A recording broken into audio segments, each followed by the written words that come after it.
जय हिंद दोस्तों, कैसे हैं आप सब। स्वागत है आपके बार फिर से। देखिए, यूपी कांस्टेबल में 3 महीने बचे हैं और इन 3 महीनों में हमें ऐसा क्या करना चाहिए जिससे हमारा सिलेक्शन 100% हो जाए। जो मैं चीजें आज बताने वाला हूँ ना, अगर आपने वो चीजें अपना ली तो मैं कह रहा हूँ आपका सिलेक्शन कोई रोक नहीं पाएगा। 100% मैं गारंटी देता हूँ कि 100% आपका मेरिट में नाम बन जाएगा। लेकिन आपको ये चीजें करनी पड़ेंगी। ये चीजें कर नहीं पाते हैं लोग, इसलिए असफल हो जाते हैं। और यही एक रास्ता है जो आपको आपकी मंजिल तक लेकर के जाता है।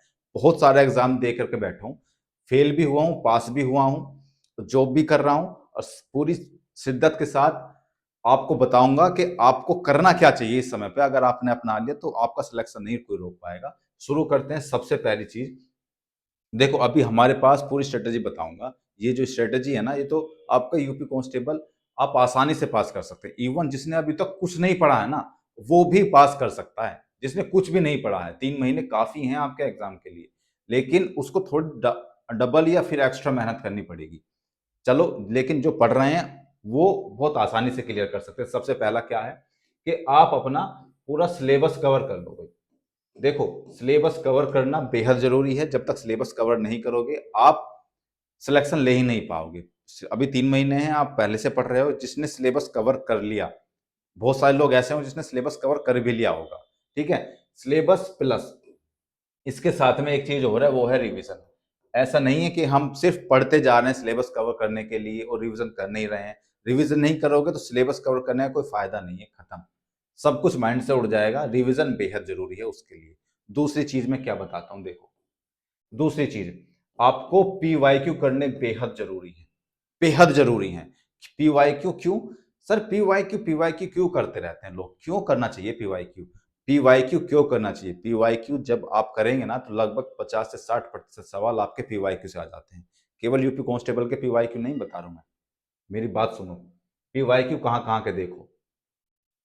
यूपी एसआई, ठीक है। यूपी पी यानी कि यूपी कांस्टेबल, ठीक है। लेखपाल, लेखपाल, समझ रहे हो? पैट, ठीक है। और आपका एसएससी कांस्टेबल के लिए एसएससी जीडी।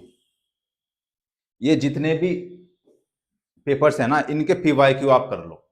मैं कह रहा हूं अगर आपने इनके पीवाईक्यू कर लिए ना और आपने जीएस में कुछ नहीं पढ़ा, इनके पीवाईक्यू सारे रट लिए, तो मैं कह रहा हूं आपके 70 से 70% सवाल यहीं से आ जाएंगे आपके। 70% सवाल। क्यों? भाई अलग से थोड़ी सवाल बनते हैं। सवाल तो यहीं के होंगे ना।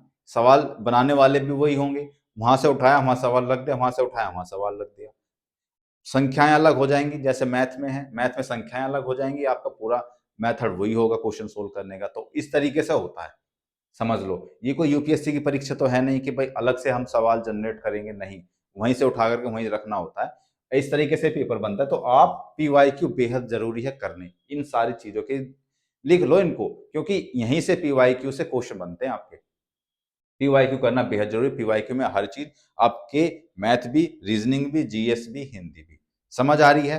सिलेबस हो गया, पीवाईक्यू होगा। तीसरा, अब बहुत सारे लोग कहते हैं सर हमें टेस्ट कब देना चाहिए, हम टेस्ट देना शुरू कर दें क्या? बिल्कुल नहीं। मैं कह रहा हूं बिल्कुल नहीं। अगर आपका सिलेबस कवर नहीं है, आपने रिवीजन नहीं किया है, तो टेस्ट मत देना दोस्त। अपने ऊपर जुल्म मत करना। क्यों? भाई टेस्ट दोगे, आपका सिलेबस कवर है नहीं, रिवीजन आपने किया नहीं, टेस्ट में नंबर आए कम, देख करके आपको आया डिप्रेशन। ये क्या हुआ? मेरे तो क्वेश्चन ही सोल्व नहीं हो रहे, मेरे तो नंबर ही नहीं आ रहे हैं, कैसे सिलेक्शन होगा? आप डिप्रेशन में चले गए। आप और अपनी पढ़ाई को नीचे घसीटते लेके जाएंगे। आपका पढ़ने में मन ही नहीं लगेगा। यार जब मेरे नंबर ही नहीं आ रहे तो पढ़ने का क्या फायदा, मेरा सिलेक्शन नहीं होगा। दिमाग में नेगेटिव थॉट आएंगे जो हमारे लिए बेहद खतरनाक है। नेगेटिव थॉट तो लेकर आना ही नहीं है भाई। सिलेक्शन लेंगे और हम ही लेंगे। हमारे बीच में से कोई सिलेक्शन लेकर के जाएगा तो हम क्यों नहीं, हम लेंगे सिलेक्शन। चाहे हमें उसके लिए कितनी भी मेहनत क्यों ना करनी पड़े, करेंगे, सिलेक्शन लेंगे। लेकिन टेस्ट कब दो? जब आपका पूरा सिलेबस कंप्लीट हो, आपका 2-3 बार रिवीजन हो चुका हो, तब जाकर के टेस्ट दो। अभी एक हफ्ते में, एक हफ्ते में एक बार टेस्ट दो। एक हफ्ते में एक बार टेस्ट। तो अभी फिलहाल जब आपके पास 3 महीने बचे हैं, जब आपके पास 1.5 महीना बचे, तब हफ्ते में 2 टेस्ट दो, या 2 महीने बचे तब हफ्ते में 2 टेस्ट देना शुरू कर दो। उससे क्या, टेस्ट देना भी बेहद जरूरी है, लेकिन ज्यादा टेस्ट मत देना। क्योंकि ज्यादा टेस्ट दोगे तो उसमें आपके जब ना तो आप पढ़ पाओगे ढंग से, ना सिलेबस कवर कर पाओगे, ना रिवीजन कर पाओगे। ठीक है, हफ्ते में अभी एक टेस्ट दो, जब 2 महीने बचे तब 2 टेस्ट देना शुरू कर देना। ठीक है। चौथी बात, मैं एक बात हमेशा कहता हूं कि भाई जो आपकी मैथ्स है ना, मैथ्स प्लस रीजनिंग, देखो मैथ और रीजनिंग को बिल्कुल भी स्किप मत कर देना, बिल्कुल भी। ये आपके नंबर बढ़वाएंगे मैथ और रीजनिंग। मेरा जो हमारा टारगेट बैच चल रहा था, उस टारगेट बैच में भी मैथ का पूरे टॉपिक्स कवर हो गए, लेकिन फिर भी उसका रिवीजन दोबारा से स्टार्ट हो चुका है। मैथ का फिर से रिवीजन स्टार्ट हो रहा है, एक एक चैप्टर का रिवीजन स्टार्ट हो रहा है। मैथ में प्रैक्टिस और समय, ये दो चीजें हैं जो आपकी स्ट्रांग बनाते हैं। बहुत सारे लोगों का मैथ इतना वीक होता है कि वो क्वेश्चन नहीं कर पाते। एक तरीका बता रहा हूँ, बेस्ट तरीका पहले ही बता चुका हूँ, फिर से बता रहा हूँ, ध्यान से समझिएगा। अगर आपका मैथ वीक है ना, तो अभी आपके पास 3 महीने हैं। जिसने मैथ बिल्कुल नहीं पढ़ा ना, वो भी मैथ को स्ट्रॉन्ग कर सकता है इन 3 महीनों में। सबसे पहला क्या है कि आप कोई भी जो भी आपका सिलेबस का चैप्टर है, एक पहला चैप्टर उठाओ, उसे 3 दिन दो। उस चैप्टर को 3 दिन दो, हर दिन 3 घंटे लगाओ, यानी कि टोटल मिलाकर हो गए आपके 9 घंटे। आप किसी चैप्टर को 9 घंटे देते हो, चाहे उसमें 4 दिन भी क्यों ना लगे, आप लगाओ और तब तक उसमें घुसे रहो उस चैप्टर में, जब तक आपका पूरा क्लियर नहीं हो जाएगा।